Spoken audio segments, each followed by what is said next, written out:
Mis saludos, estudiantes y profesores, bienvenidos a nuestra clase de Historia de Cuba en la sistematización para los exámenes de ingreso. Ya ahora nos adentramos en el último tema del contenido, el tema número 6, un contenido que relativamente es cómodo, tema 6 dedicado a la revolución y el poder, pero a veces no nos podemos confiar porque digamos que es un tema cómodo. Porque recuerden que es un tema que abarca el final del libro de texto, comienza en 1959, a raíz ya después de la huelga y la entrada de Fidel a La Habana, y se extiende aproximadamente en su libro de texto hasta el 2009. Por lo tanto, como es un periodo tan amplio, tan cargado de hechos, le proponemos dividirlo en las 4 etapas que tiene su libro de texto, cada etapa con sus particularidades. Una primera etapa hasta el 61, donde vamos a hablar de las primeras medidas de la revolución que le dan el carácter que tiene esa etapa, democrático, popular, agrario, antiimperialista. Ya a partir del año 62 comienza la construcción del socialismo, que se extiende hasta el año 75, donde viene una etapa de perfeccionamiento, o sea, la consolidación del Estado socialista que se extiende hasta el año 89. Y ya a partir de los años 90, bueno, la gran crisis que ocurre en el mundo, el derrumbe del modelo socialista de los países de Europa y lógicamente el recrudecimiento de la política agresiva de los Estados Unidos que lleva a que se declare en el 4º Congreso del partido un periodo especial en tiempo de paz. Son momentos ideales de la revolución, momentos que hay que profundizar. Ahora, ¿dónde está el problema? Que cada una de esas etapas de la revolución tiene líneas a seguir. En todas ellas vamos a ver medidas y el propio desarrollo económico-social. En todas ellas vamos a ver la agresividad del imperialismo y la contrarrevolución. Vamos a hablar del apoyo, la unidad y la defensa de las masas. Y vamos a hablar de la política exterior. O sea, cada línea tiene 4 elementos. O sea que al final, cuando hablamos de la revolución del poder, decimos, vamos a trabajar 16 elementos de la revolución. Súmenle a eso entonces aquellas temáticas de gran profundidad que se convierten al final en preguntas de 20 puntos, como la primera ley de reforma agraria, Girón, la crisis de octubre, primer congreso del partido, que se convierten en preguntas. Entonces al final, ¿cuántas ideas no tiene la revolución? Por eso digo que es cómodo, pero no se me pueden confiar en el tema 6. Vamos entonces en esta clase a ver la primera parte de la revolución del poder, lo vamos a llevar hasta el año 75. O sea, abarcaríamos las 2 primeras etapas de la revolución, con todos esos elementos que ya ustedes conocen, que tienen argumentado en las teleclases, que hemos visto en todos sus aspectos, pero hoy vamos un poco a sistematizarlo para que no tengan problemas. Vamos entonces aquí. Clase número 17, bueno, entramos en el capítulo 6, la revolución cubana en el poder. En la clase de hoy, ¿de qué vamos a hablar? Miren el periodo, 1959 a 1975. Y ahí vamos a hablar cosas que hemos mencionado. En primer lugar, cómo se produce el tránsito del gobierno provisional al gobierno revolucionario, las medidas y el desarrollo económico-social en estas 2 etapas, las agresividades de Estados Unidos y la contrarrevolución en todo este gran periodo, la unidad, defensa y apoyo a la masa, y cerraríamos ya con la política exterior de la revolución cubana. O sea, es un periodo muy rico en hechos. Yo les propongo trabajarlo en este sentido, incluso aunque yo trabaje 4 líneas generales, siempre vamos a hacer la subdivisión por etapas. ¿Por qué? Y eso es importante que ustedes lo tengan en todo el trabajo que van a realizar, porque la revolución del poder se pregunta por etapas, cada una de las etapas. Y además de las etapas, se te pueden preguntar 2 periodos unidos. Ustedes ven preguntas en el ingreso que dice de tal a tal periodo, a veces te unen 2 etapas, 3 etapas, pero por lo general las preguntas están dirigidas a cada una de las etapas. Sobre todo la política exterior es la que más se fusiona, 2, 3 etapas o a veces la revolución completa. Pero eso se da solo en la política exterior. El resto de las temáticas sale de forma particular, o sea, por etapas. De ahí mi preocupación. Incluso yo desde aquí le hago una propuesta. Estudiemos el contenido, pero siempre precisemos al menos 5 elementos por cada una de las líneas. Y esto nos va a ayudar mucho, porque ustedes van a seleccionar aquellos ejemplos clásicos, aquellos ejemplos que en la práctica a veces son preguntas de 20 puntos. Por eso vayamos haciendo ese trabajo con sus maestros y esto les va a ayudar mucho en lo que vamos a hacer. Por lo tanto, entramos en el contenido. Yo decía gobierno revolucionario, cómo se produce ese tránsito. Recuerden este hecho, vamos a partir otra vez de lo que ya dejamos atrás del tema número 5. La huelga general del 2 de enero del 59 consolidó el triunfo y a partir de este momento se establece un gobierno provisional, que recuerden que se establece en Santiago de Cuba, un gobierno provisional que ya tenía sus antecedentes desde la lucha en la sierra. Recuerden que se había estipulado que el primer ministro fuera José Arce, que se hablaba que el presidente fuera Manuel Urrutia. Por lo tanto, hay que tener en cuenta estos elementos. Llegó la huelga, triunfó la revolución, se establece en Santiago de Cuba y el 5 de enero ese gobierno provisional se traslada a La Habana. Ese gobierno provisional, como lo decimos, un gobierno heterogéneo, donde hay miembros de la burguesía, de la alta burguesía, de la mediana y pequeña burguesía, pero hay elementos revolucionarios salidos del propio ejército rebelde. O sea, es un gobierno muy heterogéneo y que cuando comienzan a tomarse las primeras medidas de la revolución, comienzan a chocar con todos estos elementos de la burguesía, sobre todo esa primera ley de reforma agraria que fue la que definió las distintas posiciones ante la revolución. Esto provoca crisis gubernamentales dentro de ese gobierno provisional que provoca que todos estos elementos de la burguesía comiencen a renunciar. Primero, miró Cardona como un elemento de los que se reacciona en todo el sentido. Primer ministro José Miró Cardona choca con la medida, solución, renuncia. Fidel adquiere entonces el rango de primer ministro. Y después Fidel choca con los intereses de esta burguesía, sobre todo el presidente, y ocurre una nueva crisis, renuncia Manuel Urrutia como presidente y entonces se crea un gobierno revolucionario. Todos los puestos abandonados por estos elementos de la burguesía comienzan a ser ocupados por las fuerzas revolucionarias. Ustedes en su libro de texto tienen, bueno, todas las figuras que van ocupando. Ahí destacamos a la figura de Osvaldo Dorticó como presidente, el Che, ministro de Industria y después presidente del banco. Hablamos de Raúl Roa como el primer ministro de Relaciones Exteriores, Fidel Castro como primer ministro y sobre todo Raúl atendiendo a la parte militar, las Fuerzas Armadas Revolucionarias. O sea, es un tránsito que se da entre el gobierno provisional al gobierno revolucionario. En la clase nosotros habíamos explicado muy bien en detalles cada uno de ellos. Por lo tanto, esto es una prueba, un caracterizar, cómo se produce todo este tránsito. Ya establecido el gobierno, entonces vamos a hablar de las medidas que se empiezan a tomar. Y vamos allí. Primera medida, siempre con la solución que yo les dije, traten de seleccionar 5 elementos de mucho peso que les sirva de base al trabajo que van a realizar. Claro, sin dejar de estudiar todo, pero yo voy a precisar en 5 ideas. De las medidas yo puedo tomar cualquiera de ellas, pero no me pueden faltar estas que voy a insistir. Primera ley de reforma agraria. Recuerden su contenido antiimperialista, hay que tener en cuenta el contenido y eso volvamos allí a ella, mírenlo allí, qué cosas no se me pueden olvidar. Son detalles, pero son cosas, porque al final, ¿qué es la primera ley de reforma agraria? La medida más radical de aquel momento histórico. Es la que define, como yo digo allí, la polarización de la revolución, los que están a favor y los que están en contra de ella. Miren cuántas líneas, máxima extensión de tierra, 30 caballerías. Aclaro, estoy diciendo que el dueño de la tierra, que tenía sus tierras determinada cantidad, lo más que puede tener en este momento a partir de la ley son 30 caballerías, que no tiene que ver nada con la tierra que se le reparte a los campesinos, porque yo he oído criterios que la primera ley de reforma agraria le entrega la tierra a quien la trabajaba 30 caballerías a cada campesino. Ustedes se imaginan la extensión de 30 caballerías, es un minifundio, y Cuba tenía una población de casi 2 millones de campesinos. ¿Qué cantidad de tierra necesitaría Cuba para ello? Entonces, convertir a los campesinos en pequeña burguesía de la agricultura. Por lo tanto, no me pueden confundir los términos. El que tiene tierra, lo más que puede tener es 30 caballerías. El que trabaja la tierra, se le entrega la tierra, una parcela de tierra con un título de propiedad.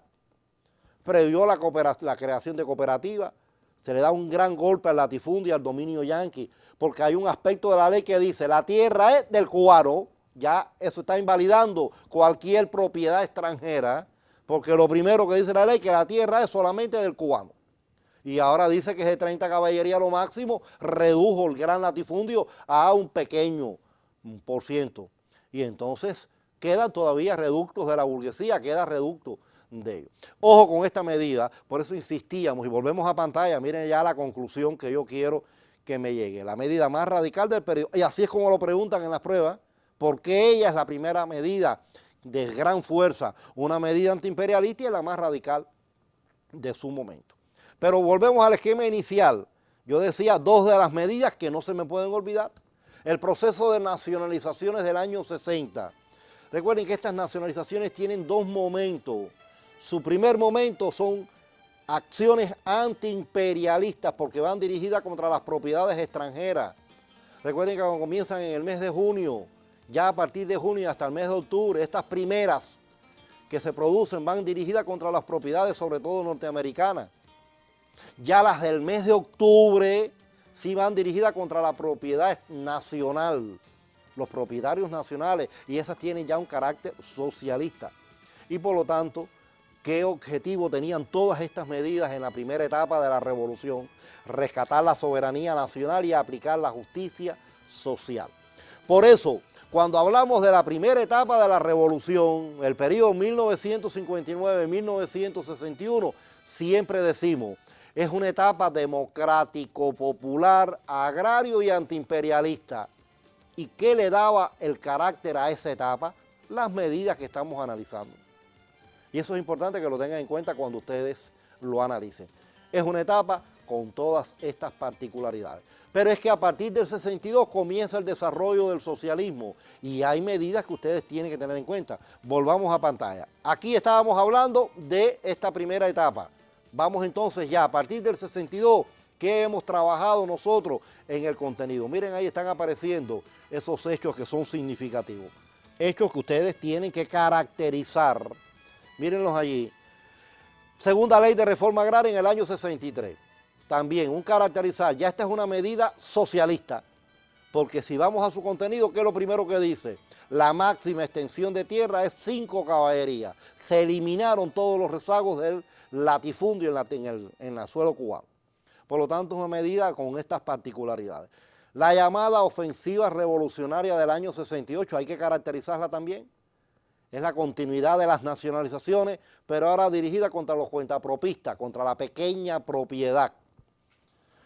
La zafra de los 10 millones para mencionar en aquel momento histórico y sobre todo este hecho. Cuba se integra al Consejo de Ayuda Mutua Económica, campo socialista, integración a ese socialismo desde el punto de vista económico, donde Cuba con su prioridad en la industria azucarera y tabacalera juega un papel importante en la integración al cambio. O sea, que cuando hablamos de los avances del socialismo en este periodo histórico, tener en cuenta cada uno de estos factores.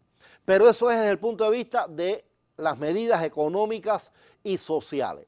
¿Cómo va a reaccionar el imperialismo y la contrarrevolución tanto en una etapa como la otra? Ustedes lo tienen así definido. Vamos a recordar algunos que no se pueden olvidar.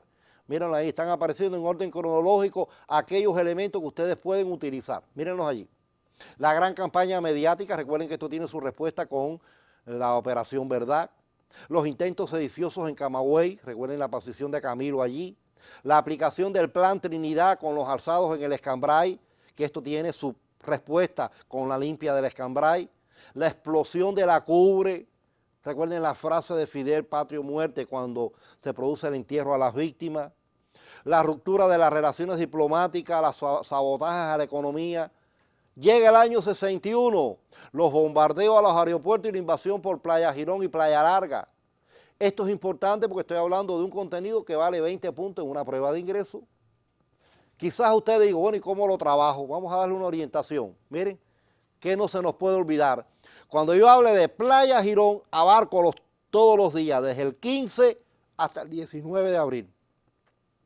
Importante eso. Vayan viéndolo entonces. Miren todos los elementos. Observen cada uno de ellos. Bombardeo a los aeropuertos, carácter socialista el día 16. Cuando ustedes hablen del bombardeo a los aeropuertos, recuerden que es el preludio a la invasión. Recuerden todo lo que allí sucede, los principales aeropuertos, ahí están los nombres de los aeropuertos. San Antonio de los Baños, Ciudad Libertad, Santiago de Cuba. Son aeropuertos que fueron bombardeados. Incluso un mártir, Eduardo García. Al otro día, con el entierro de las víctimas de esos bombardeos, en 23 y 12 en La Habana se declara el carácter socialista de la revolución. Y al otro día, el 17 de abril, comienza ya la invasión mercenaria por estos dos lugares, Playa Larga y Playa Girón. Y el papel de las masas en apoyo a todo ello, toda la fuerza creada por la revolución en defensa del socialismo. Recuerden la primera victoria ante el mundo, o sea, la primera derrota del imperialismo norteamericano. Primera derrota, ahí está, muy definido a la hora de trabajar.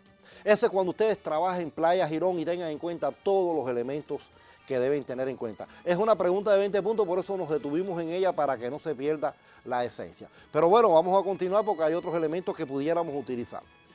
Ya a partir del año 62, quiere decir que cuando yo trabaje la primera etapa tengo en cuenta aquellos elementos. Ahora, en la segunda etapa, elementos que ya ustedes conocen, 1900, la octava reunión de consulta de la OEA en Punta del Este. En el 62, la operación Mangosta, que se consolida y se extienda a todo el periodo. La oficialización del bloqueo en ese año 62. Crisis de octubre, y ahí nos vamos a detener nuevamente, porque la crisis de octubre, con toda su amplitud, con todos sus elementos, constituye algo importante. Por lo tanto, en una prueba, crisis de octubre puede ser una pregunta de 20 puntos. ¿Qué no se me puede olvidar a mí? Ahí están. Las causas que provocan la crisis. Recuerden que el pretexto era la implantación en Cuba de cohetes de medio alcance, pero era parte de toda la política norteamericana, la política de agresividad norteamericana, que tuvo su punto culminante con el establecimiento de estos cohetes. Ahí se explica en el libro de texto cada una de estas posiciones. La posición de Estados Unidos, la posición de la URSS, la posición de Fidel con ese documento, los 5 puntos. Recuerden que son las condiciones que pone la revolución para devolver los cohetes. Yo saco los cohetes de Cuba, pero ustedes me tienen que quitar el bloqueo, ustedes me tienen que quitar la base naval, 0 vuelos espías, 0 actividades subversivas. Ahí están los 5 puntos. Lo que la URSS vio, la posición de Cuba, y Estados Unidos se sentaron en la mesa de negociaciones obviando a Cuba.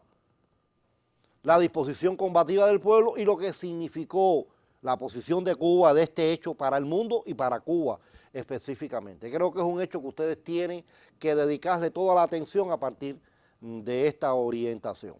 Pero seguimos, otras agresiones, ley de ajuste cubano en el año 66, caso de Cerro Pelado, el barco que participa en los centroamericanos en Puerto Rico, la guerra biológica, recuerden el dengue,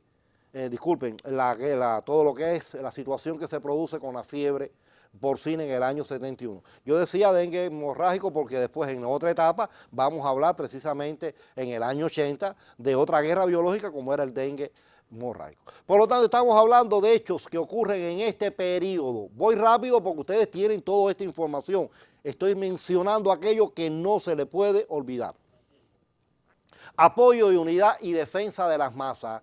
Importante esto, porque a veces yo he visto y hago esta sugerencia es importante porque a veces me confunde un poco, no solamente a un profesor, sino a los estudiantes al cual va dirigido todo este contenido. Hay veces profesores que quieren llevarlo tan exacto todo, que lo que hacen es confundir. En el trabajo se debe tener una línea de trabajo a seguir. Si yo hablo de medidas, ¿por qué hay que dividir un pizarrón y poner primeras medidas, continuidad de las medidas, otras medidas? Si en definitiva yo voy a hablar de una etapa histórica y voy a decir medidas de la revolución, sea las primeras, las segundas o las terceras. Entonces, estoy diciendo y alertando que eso no se debe hacer porque lo que hace es confundir. Lo mismo ocurre con esto ahora, con esto que estoy diciendo ahora, porque estoy hablando de apoyo, unidad y defensa, 3 conceptos. Y yo he visto en visitas que hemos hecho que se divide el pizarrón igual en 3 partes, ponen ejemplos de apoyo, ejemplos de unidad y ejemplos de defensa. Y yo pregunto, ¿y no es lo mismo? Porque las masas que están beneficiadas por la revolución, ¿qué hace? Se unen y defienden la revolución. Por lo tanto, están apoyando la revolución, estamos hablando del mismo concepto. Entonces, lo que hacemos es enredarnos, nosotros como maestros y a ustedes como estudiantes. Entonces, no, Voy a hablar del concepto completo, unidad, apoyo, unidad y defensa. Voy a hablar de las tres cosas. Vamos allí, vamos a pantalla y vamos a ver los ejemplos que yo les propongo. Están apareciendo en orden cronológico todos los que hemos trabajado. Operación Verdad, que ya ha sido caracterizada en prueba. La creación de organizaciones, una de ellas la defensa, las milicias nacionales revolucionarias por iniciativa de Fidel. Y la creación, bueno, de otras organizaciones sociales y de masa. Recuerden que son varias. El Che en el año 60, la Asociación de Jóvenes Rebeldes, pero ya las milicias habían tenido un antecedente en Pinar del Río en el año 59 con los Malagones y Leandro Rodríguez. Recuerden, eso no se puede obviar. Ya en el año 60 la Federación, los CDR, que son organizaciones, después los campesinos con la ANAC. Tengan cuidado a la hora de manifestarlas. Se inicia la limpia de la Escambray y ahorita la mencioné como respuesta al Plan Trinidad. La primera declaración de La Habana como respuesta a la 7ª reunión de consulta de la OEA, donde nos condenaron, nos criticaron y Cuba defiende su derecho a la independencia. Defensa en la playa Girón, ya lo mencionábamos ahorita. La campaña de alfabetización como uno de los grandes logros sociales de la revolución, pero sobre todo por lo que esto significaba, porque Cuba es el primer país libre de analfabetismo en América Latina, que era un gran logro, a pesar de las dificultades, miren todo lo que habíamos logrado. Pero volvamos, ¿qué pasó a partir del año 62? ¿Qué elementos yo no puedo olvidar de este apoyo de las masas? Fortalecimiento de la unidad como elemento rector a partir de la construcción del socialismo, a partir del 62. ¿Qué hechos me demuestran a mí esa unidad, ese apoyo de las masas? La segunda declaración de La Habana. Proceso de formación del partido. Recuerden que la segunda declaración de La Habana es como respuesta a la 8ª conferencia de la OEA, donde nos expulsaron. La formación del partido, es importante que ustedes se detengan allí por lo que esto significa y recordar algunas cosas que son importantes. Por ejemplo, yo quiero recordar lo que hicimos en clase. Se unen las 3 organizaciones que lucharon contra Batista, nacen las ORI. Las ORI tienen dificultades, se hace un perfeccionamiento, se transforman en Partido Unido de la Revolución Socialista y en el año 65, específicamente un 3 de octubre, se decide retomar el nombre original del partido y comienza a llamarse Partido Comunista de Cuba. Y recuerden que ese 3 de octubre ocurren varias cosas, se fusionan los periódicos, nace el periódico Granma, se da lectura a la carta de despedida del Che, o sea, ocurren varios acontecimientos ese día. Esto es una pregunta de 20 puntos también, por lo tanto tenemos que darle fuerza en el trabajo.